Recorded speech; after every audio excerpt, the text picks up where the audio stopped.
Hi, everyone. It's been a long time since we had our last podcast, and today I've got a real treat for you.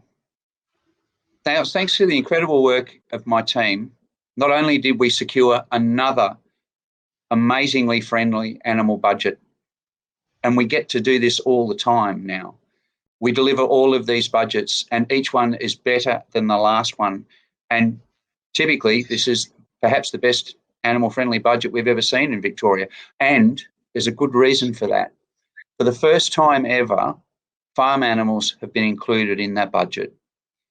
Now, since this exciting announcement, I've been travelling around Victoria and visiting many of the incredible organisations who were successful in their budget bids.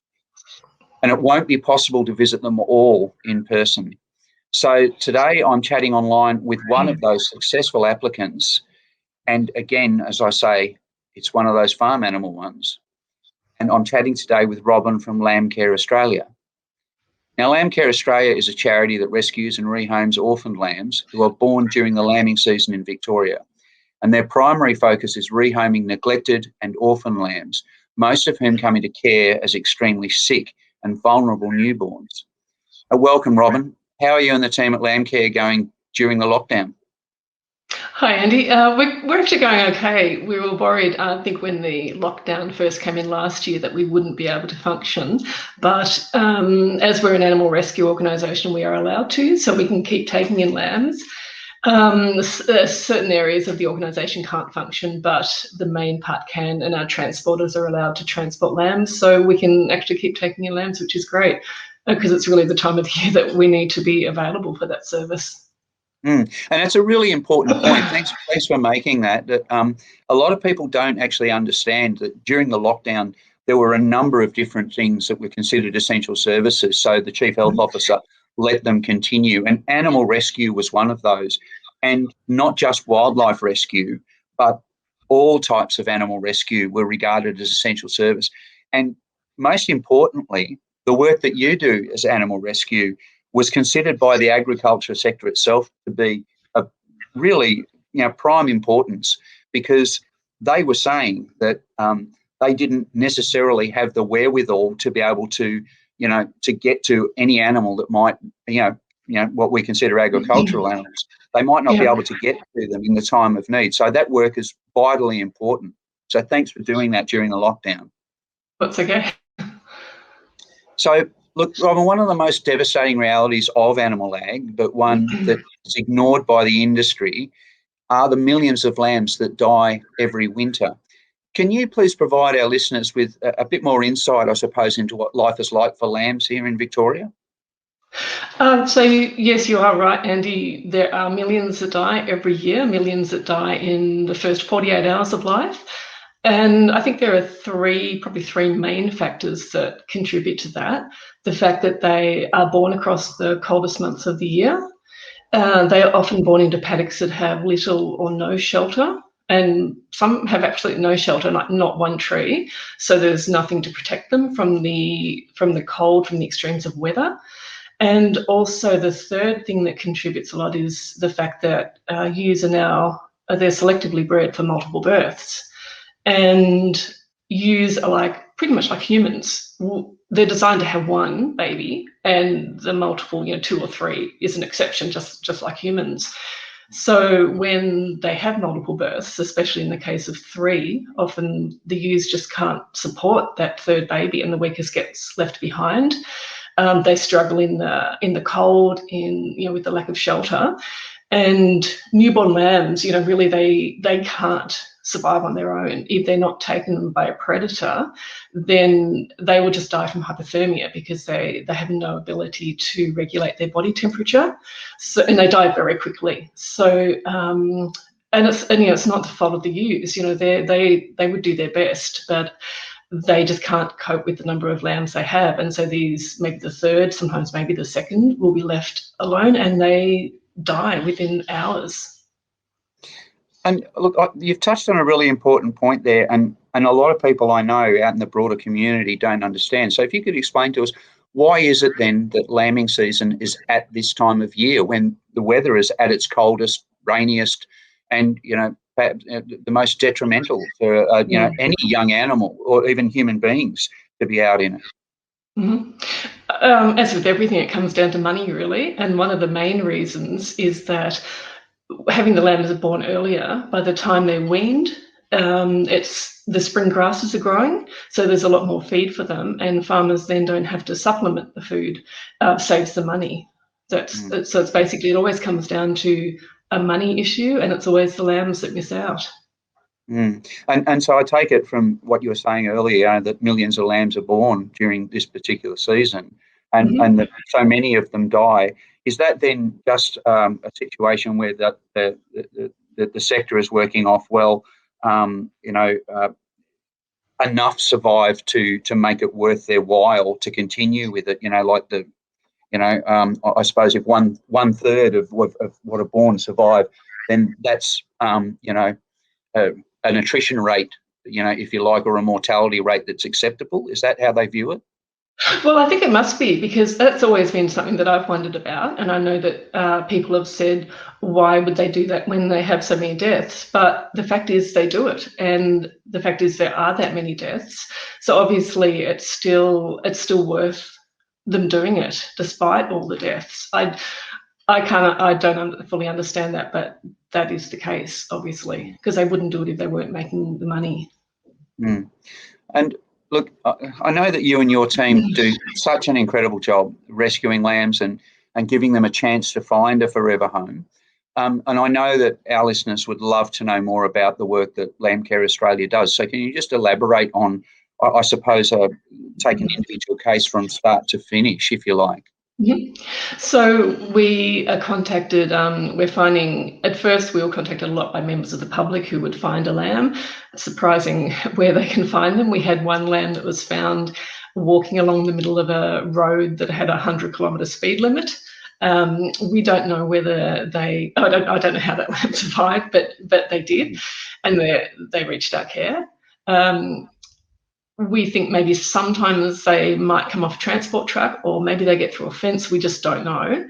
So members of the public will contact us. We find that it's being increasingly common for us to be contacted by councils, vets. The RSPCA has contacted us, even sale yards sometimes, and we've actually had a few truck drivers.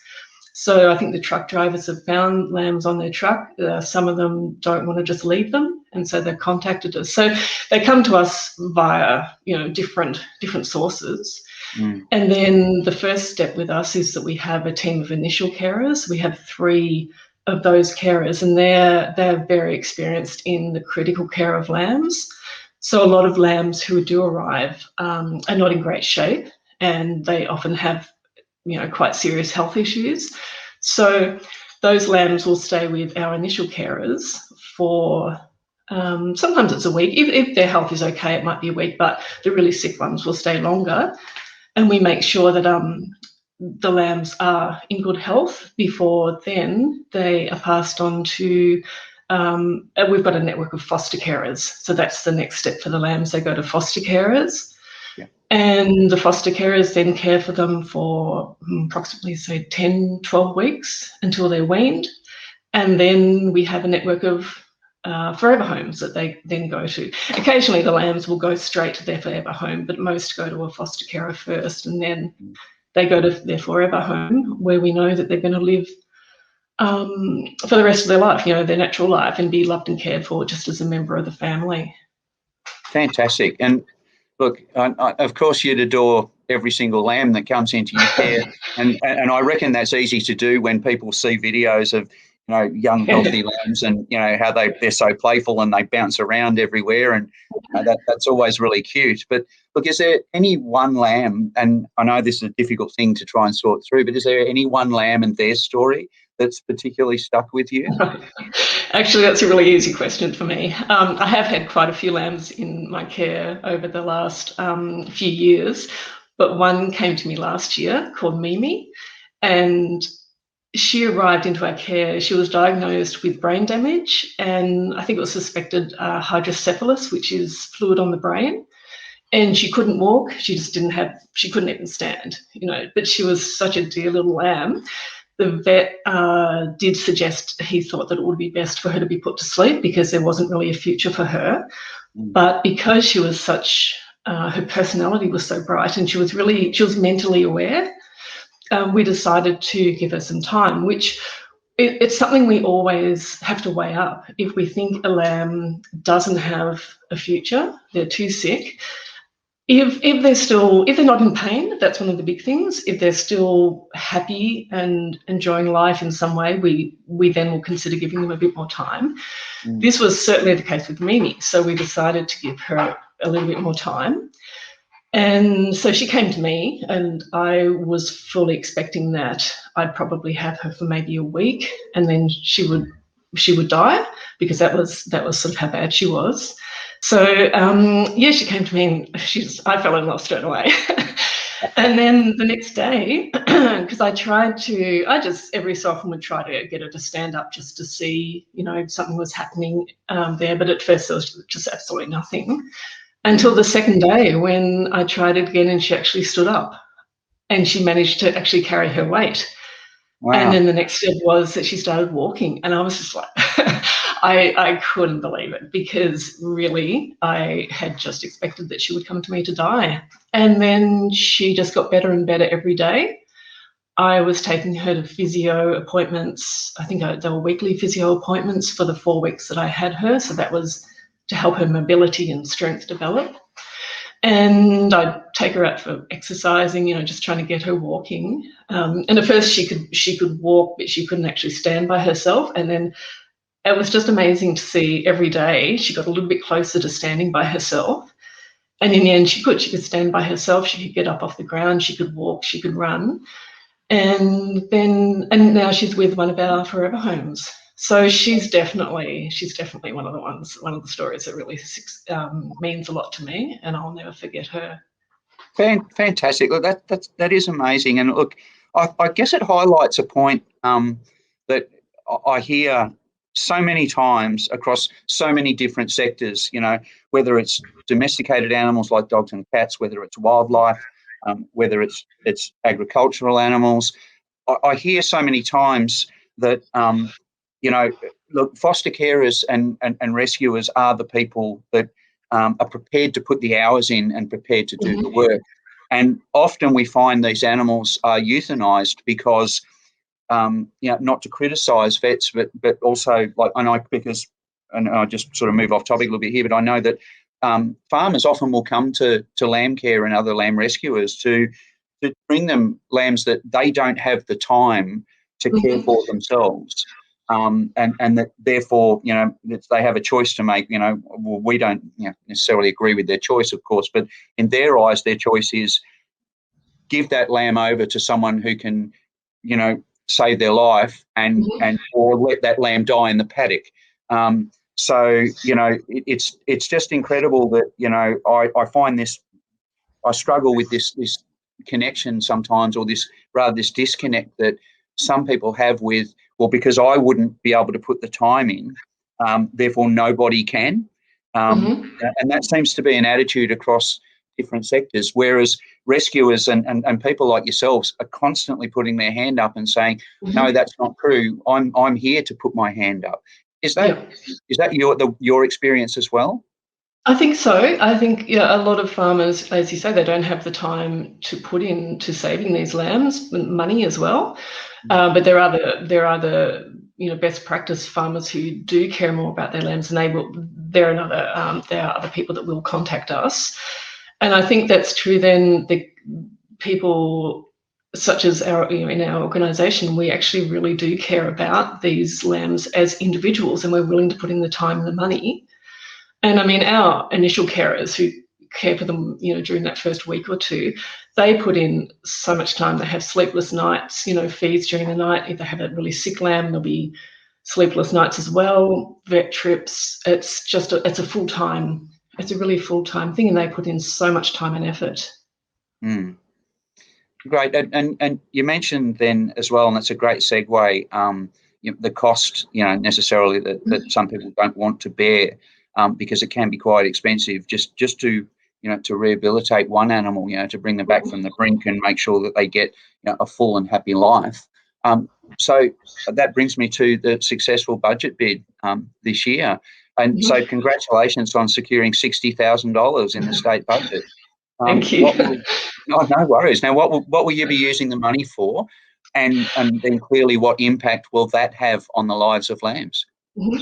Well, there's two main areas. There are vet bills and there's equipment. So last year we spent around about $35,000 over the season in vet bills, and that puts a huge strain on our organisation because we do manage our money well. We're not an organisation that's willing to go into debt, so it means that we do have a cut-off amount in our bank balance, and once we've reached that amount we have to stop rescuing, and that can be really hard because it can be, the lambs don't stop needing to be rescued just because we might be low on money.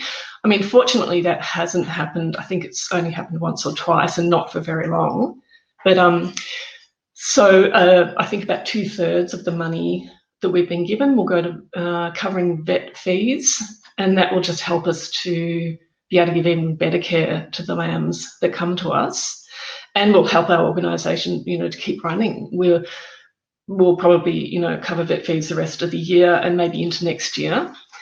So that's a huge thing for us to have that as, that security there.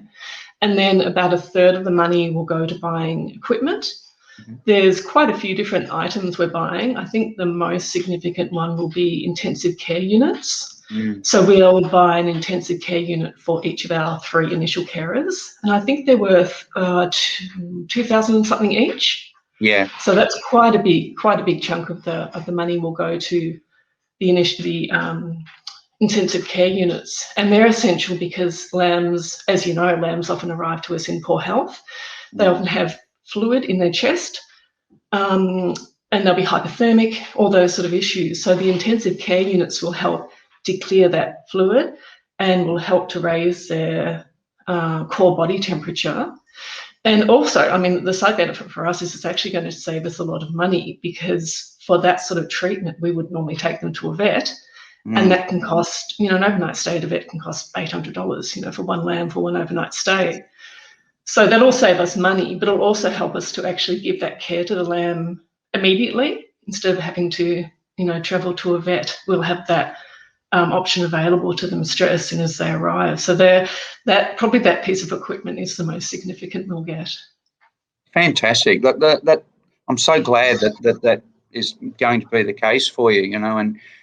And I guess, like, when we look at anyone's life, early intervention when something's going wrong is clearly always the best scenario. And I'm glad that you received that funding so that you can instigate that. So we come to the point of the broadcast today then, which is the shameless plug section. In that instance, bearing in mind what you're talking about, that you operate in a way in that you don't go into debt, as you pointed out. You'd rather you rely on your bank balance. Look, if people want to support Lamb Care Australia, then what should they do? Can you reel off now, like a website or anything you like, where they can donate in monetary terms or physical, food and things like that. Just do it right now, and we'll make sure everyone gets hassled to do so. There are various ways that people can help, and of course people have different abilities, different areas they can help in. So probably the easiest thing is to go to our website, which is lambcareaustralia.org.au. We have a Get Involved page. So that is where, if you wanted to volunteer in various ways, events, fundraising, there's quite a few things listed that you can get involved in. There's an application form to fill in. There's also information about foster caring and forever homes, because of course we're always looking for people to do those roles. So those 3 things are on our Get Involved page, and we've also got a donate page. And so that's still really important. We might have been given all this money, but the money is finite. We're not sort of expecting we're going to get this every year. So it's still essential that we get support from our donors to help us maintain that bank balance. So there's a donate page on the website as well. So I'd say probably going to the website's the best way to find out the various ways that anyone can help. Fantastic. And Look, if you could leave our listeners today with one thought, Robyn, what would it be? I would love everyone to see the lambs as individuals, the individuals that we do, to value their lives, to not live, to have a lifestyle that doesn't harm them in any way. Not just lambs, but any animals, really, all animals. It's really easy to live a life that doesn't harm animals. And I would just like everyone to see that, and to see these animals, and particularly the lambs, as the individuals they are. Their lives are as worthy, as valuable as anyone else's. And I think that's how we see them. We connect to them. And I'd love everyone to connect to them the way that we do. Fantastic. And that is such a great point, because, when you see all lives as having, merit and worth, not just to us, but to themselves, I think then you do start to understand that, every life is worth saving, no matter which life it is. Yeah, I was thinking that this morning, that most people see sheep as stupid. They're all the same. They look alike. They're just out in a paddock, and they just don't have that connection yet of just seeing how individual each lamb is, personality traits, behaviour, everything about them. They're no different to people, really, and they should be valued in the same way. Absolutely. I couldn't agree more. And look, so Robyn, thanks so much for all of your work, and for all of Lamb Care Australia's work, the fantastic work you do. And it is such essential work out there that you do. And I'm grateful. I know all of my team are grateful, and I know there's a hell of a lot of people across Victoria and Australia are grateful as well. So thank you so much, and good luck. And I'd encourage you to put another budget bid in next year when the time's right. And let's see if we can do it again. I'd just like to say, just before we finish, that we, on behalf of Lamb Care Australia, we'd really like to thank you and your team for the work you've done to get us this grant. And it really is going to be such a big help to us. So thank you very much. Our pleasure. Thanks so much.